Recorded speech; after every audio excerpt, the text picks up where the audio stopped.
Hello, students! In class, we have finished reading and discussing Harry Potter and the Prisoner of Azkaban. Before we take our exam, I want to make sure that you are really understanding the symbolism, imagery, allusion, and themes throughout the book. So we are going to start with allusion. An allusion is, plain and simple, a reference. You'll find allusions when what you're reading makes a reference to something outside of itself, whether another work of literature, something from pop culture, a song, myth, history, or even the visual arts. So what allusion do we see in The Prisoner of Azkaban? The hippogriff. Half horse, half giant eagle, the hippogriff is a representation of the god Apollo. Apollo has often been depicted as a hippogriff in art. The name hippogriff is derived from the Greek hippo, meaning horse, and Latin griff, which also has its roots in another mythical creature, the griffin. The griffin has the head of an eagle and the body of a lion, whereas the hippogriff has the head and front legs and wings of an eagle and the body of a horse. So you can tell that this beast is rightfully named if you know your mythology and your ancient roots. The hippogriff is an allusion because it is referencing Apollo and the mythological griffin creature. Next, we will talk about imagery. In Harry Potter and the Prisoner of Azkaban, there's a lot of imagery and symbolism centered on death. One major example of this is the Dementors. J.K. Rowling gives us some excellent imagery on these frightening creatures. In Chapter 10, we read, "Dementors are among the foulest creatures that walk this earth.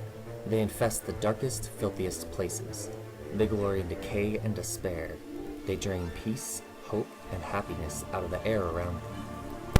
Another recurring example in the novel is that of the Grim, an ominous black dog that keeps showing up.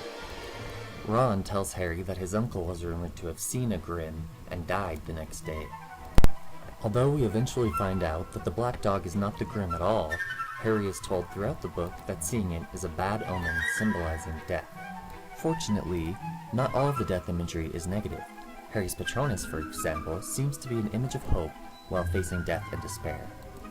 When Harry figures out that the stag Patronus actually came from himself and not his dad, it symbolizes that he has accepted his father's death and can begin to move on.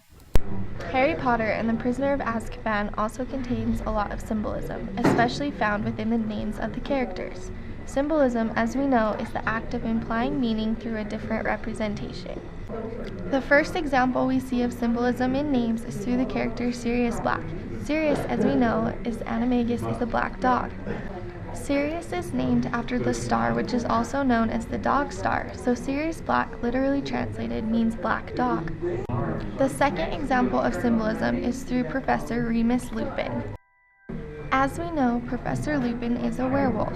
Lupus is the Latin derivative for wolf, and Canis lupus is the scientific name for wolf. In Roman mythology, Romulus and Remus are twin brothers supposedly born from an unknown demigod. Fearing their power, the king sent the two twin babies out to a river to drown them, but a female wolf rescued them and raised them. The final example is of the four names that pop up continuously throughout the book: Moony, Wormtail, Padfoot, and Prongs.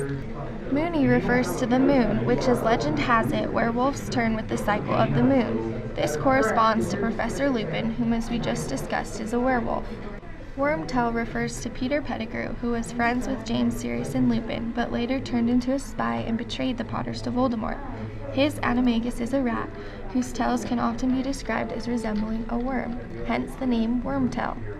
Padfoot is the Yorkshire name for a large phantom black dog. This we know corresponds to Sirius, who transforms into a big black dog. The definition of prongs is a slender, pointed, or projecting part, often referring to a point of an antler. This alludes to the stag that represents James Potter's Animagus form. Hopefully, you enjoyed reading Harry Potter and the Prisoner of Azkaban as much as your teachers. There's so much to be learned from J.K. Rowling and the world that she created. What we discussed today were allusions, such as the creature the hippogriff, imagery, such as the recurring images of death seen through the Dementors, the Grimm, and Harry's Patronus, and finally symbols, such as the names Sirius Black and Remus Lupin. All these literary elements add to the themes throughout the story, which include overcoming fear and the importance of loyalty. This last theme we see in the novel when Sirius says to Peter, "You should have died rather than betray your friends as we would have done for you."